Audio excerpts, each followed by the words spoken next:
فکر کنید تو حساب بانکیتون $86,400 پول دارید و یکی میاد و $10 ازتون میدزده.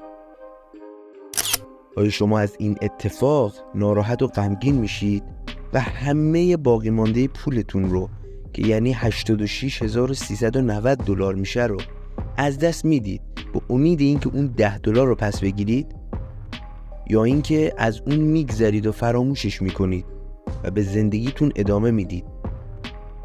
شما قطعا همین کار رو میکنید و بیخیال اون $10 میشید. همه ما در طول هر روزی که از عمرمون میگذره 86,400 ثانیه زمان داریم و این زمان گرونترین و ارزشمندترین دارایی ماست.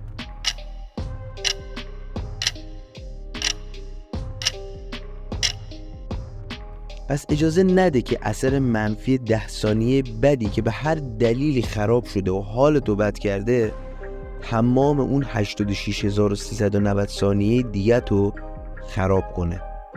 از چیزای کوچیک و بی اهمیت زندگی کوه نسازید. ارزش زندگی خیلی بیشتر از این چیزاست. فروید پدر علم روانکاوی دنیاست و تو تمام دوران زندگیش به یه موضوعی خیلی تاکید داشت. همه نظریاش هم بر اساس همین موضوع طراحی و ارائه کرده. موضوعی که اگه کشفش کنی و بتونی کنترلش رو به دست بگیری، خود به خود تمام باورات در مورد زندگی عوض میشن، حتی اگه خودت نخوای. با نگاه کردن این ویدیو تا آخر میتونی رمز و راز این موضوع رو تو کاملترین ورژنش کشف کنی. پس با من همراه باش. تا حالا دقت کردی که چقدر ما توی زندگیامون از افعال و کلمات منفی استفاده میکنیم؟ کلماتی که ذره ذره تمام ذهن و باورمون رو تیکه تیکه میکنن. کلماتی که مثل یه آفت به مزرعه ذهنمون میافتن و همه چیزو فاسد و خراب میکنن. کمتر کسیه که تونسته باشه خودشو از این آفت حفظ کنه. افراد موفقی که خیلی اسمشونو میشنوی و دیکای طلایی مصاحبه ها و حرفاشونو توی شبکه‌های اجتماعی مختلف مثل اینستا و یوتیوب و بقیه اپا دیدی و شنیدی، همشون روی یه موضوع خیلی تاکید دارن و در موردش بارها صحبت کردن و اونم چیزی نیست جز ذهن خودمون. ذهنی که باورای ما رو میسازه. ببین، میخوام با یه جمله آب پاکی رو بریزم رو دستت. حالا اون یه جمله چیه؟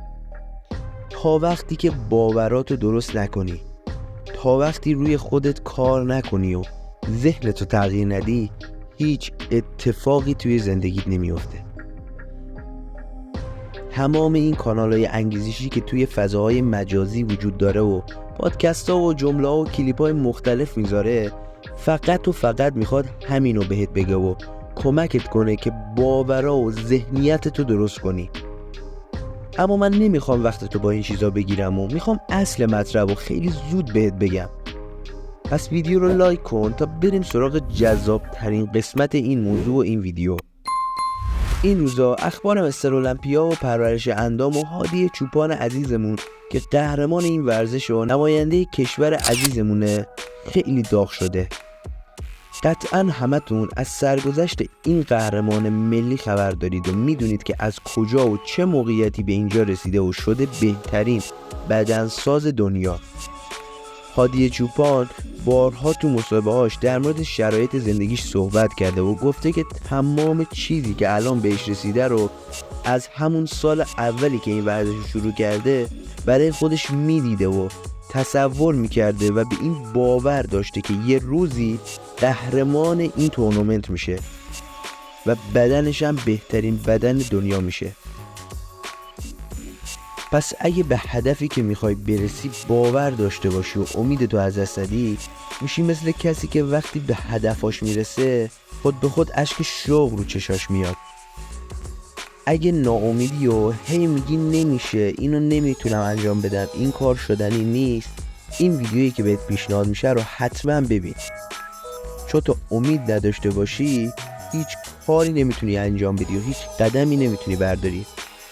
یادت اول ویدیو گفتم که فروید توی نظریش به یه موضوعی خیلی تاکید داشت؟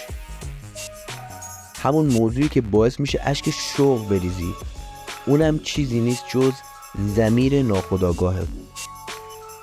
همینه که ذهن و باورتو میسازه. این تمرین رو میتونی برای شروع انجام بدی، برای شروع تغییر کردن، تا ضمیر ناخودآگاه ذهنت بدونه که میخوای شروع کنی. جلو آینه وایسا و به خودت بگو که من میخوام تغییر رو شروع کنم. من میخوام باورهای تو رو عوض کنم و بهت نشون بدم که زندگی اونقدرم که تو میگی تلخ نیست. همین جمله‌های ساده باعث میشه خیلی چیزا توی جهان به نفع تو تغییر کنن. ضمیر ناخودآگاهت سریع به این جمله‌ها واکنش نشون میده و به محض اینکه واکنش نشون میده تجربیات شروع به تغییر میکنه.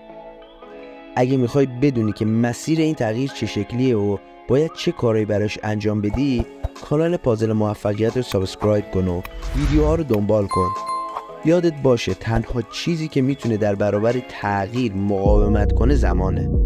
پس صبور باش و به خدای خودت اعتماد کن تا همه چیز رو برات درست کنه. Anxiety, filling up every space, no privacy. And silently, it could build and build until you finally see. Whoa, it's taking over, damn no closure, moving closer.